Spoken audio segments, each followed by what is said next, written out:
First day ಇಂದ ನೀನು ಏನು ಕಿತ್ತಾಕೊಂಡ್ಬಂದಿದ್ದೀನಿ ಅಂತ ಎಲ್ಲರಿಗೂ ಚೆನ್ನಾಗಿ ಗೊತ್ತು. ನೀನೇನು ಹೇಳೋದು, ಇಲ್ಲಿ ಯಾರಿಗೂ ಜೋರಾಗಿ ಮಾತಾಡ್ಬಿಟ್ರೆ ಭಯ ಬೀಳೋರು ಯಾರೂ ಇಲ್ಲ. ಎಷ್ಟರಲ್ಲಿರಬೇಕೋ ಅಷ್ಟರಲ್ಲಿರು. ಈ ಥರ ಒಂದು ಕೋಪದಲ್ಲಿ ಮಾತುಗಳನ್ನ ಹೇಳ್ತಾ ಇರೋದು ನಮ್ಮ ವಿನಯ್ ಅಣ್ಣವರು.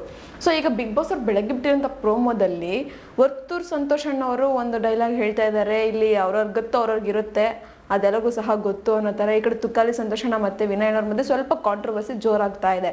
ಅಂದರೆ ಇಲ್ಲಿ ಸಂಗೀತ ಅವ್ರು ಹೇಳ್ತಾರೆ, ಅವರು ಕ್ಯಾಪ್ಟನ್ ಆಗಿರೋದಕ್ಕೋಸ್ಕರ ಸೊ ಅವ್ರು ಹೇಳ್ತಾರೆ ಈ ಒಂದು ಟಾಸ್ಕಲ್ಲಿ ಯಾರಿಗೆ ಅವಕಾಶ ಸಿಕ್ಕಿರೋದಿಲ್ಲ, ಸೊ ನೆಕ್ಸ್ಟ್ ಟಾಸ್ಕಲ್ಲಿ ಅವ್ರು ಆಡ್ಬೋದು ಅಂತ ಹೇಳ್ತಾರೆ. ಸೊ ಅದಕ್ಕೆ ತುಕಾಲಿ ಅವರು ಇಲ್ಲಿ ವೋಟಿಂಗ್ ಪ್ರಕಾರ ನಡೆಯುವಂಥದ್ದು, ವೋಟಿಂಗ್ ಅಂದರೆ ಲೀಡ್ ಯಾರು ವೋಟ್ ಮಾಡ್ತಾರೋ ಅವ್ರಿಗೆ ಆಡಬೇಕಾಗಿರೋದು ಅಂತ ಹೇಳ್ತಾರೆ. ಬಟ್ ಇಲ್ಲಿ ಸಂಗೀತ ಅವ್ರ ಡಿಸಿಷನ್ಗೆ ಒಂದು ಫೇವರ್ ಆಗಿ ನಿಂತ್ಕೊಂಡು ವಿನಯ್ ಅವರು ನಿಂತ್ಕೊತಾರೆ. ಏನು ನೀನು ಹೇಳೋದು ಆ ಥರ, ನೀನು ಎಲ್ಲಿ ಫಸ್ಟ್ ಬಂದಾಗಿಂದ ಏನು ಕಿತ್ತಾಕೊಂಬಂದು ಏನು ಮಾತಾಡ್ಕೊಂಬಂದಿದ್ದು ಎಲ್ಲರಿಗೂ ಚೆನ್ನಾಗಿ ಗೊತ್ತು, ಸೈಲೆಂಟಾಗಿ ಇದ್ಬಿಡು, ಏನು ಮಾತಾಡ್ಕೋಗ್ಬಿಡೋ ಜಾಸ್ತಿ ಅನ್ನೋ ಥರ ಒಂದು ಮಾತುಕತೆಗಳು ನಡೀತಾ ಇದೆ. ಆ್ಯಂಡ್ ಈ ಕಡೆ ತುಕಾಲಿ ಅಣ್ಣವರು ಒಂದು ಕಡೆ ಏನು ಮಾಡ್ಬಿಡ್ತೀವಿ, ಇಲ್ಲಿ ಯಾರು ಭಯ ಬೀಳೋರಿಲ್ಲ ನೀನು ಕಿರ್ಚಿದ ತಕ್ಷಣ ಅನ್ನೋ ಥರ ಹೇಳ್ತಾರೆ. ಈ ಕಡೆ ವಿನಯ್ ಅಣ್ಣವರು ನೀನು ಜೋರಾಗಿ ಮಾತಾಡಿದ ತಕ್ಷಣ ಇಲ್ಲಿ ಯಾರು ಭಯ ಬೀಳಲ್ಲ ಅನ್ನೋ ಥರ ಹೇಳ್ತಾರೆ. ಒಟ್ಟಿನಲ್ಲಿ ಇವರಿಬ್ಬರ ಮಧ್ಯೆ ಕಾದಾಟ ಜೋರಾಗಿ ನಡೀತಾ ಇದೆ.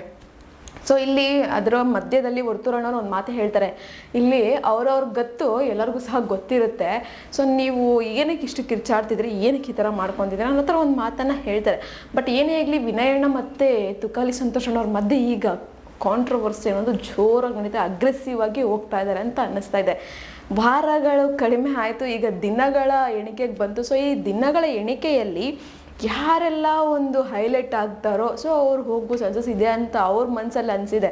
ಸೊ ಅದಕ್ಕೋಸ್ಕರ ಅವ್ರ ಜಗಳಕ್ಕೋಸ್ಕರ ಹಿಡಿದಿದ್ದಾರೆ. ಬಟ್ ಏನೇ ಆಗಲಿ ಈ ಥರ ಒಂದು ಜಗಳ ಕಿರ್ಚಾಡ್ಕೊಂಡು ಹೋದರೆ ಡೆಫಿನೆಟ್ಲಿ ಯಾರೂ ಸಹ ವಿನ್ ಆಗೋದಕ್ಕಾಗಲ್ಲ. ಯಾರು ಒಂದು ತಾಳ್ಮೆನ ಇಟ್ಕೊಂಡು ಒಂದು ಬಿಗ್ ಬಾಸ್ ಮನೆಯಲ್ಲಿ ಅವರ ಒಂದು ವ್ಯಕ್ತಿತ್ವನ ಕಾಪಾಡ್ಕೊಂಡು ಹೋಗ್ತಾರೆ, ಖಂಡಿತವಾಗ್ಲೂ ಅವರೇ ವಿನ್ ಆಗೋದಕ್ಕಾಗುವಂಥದ್ದು.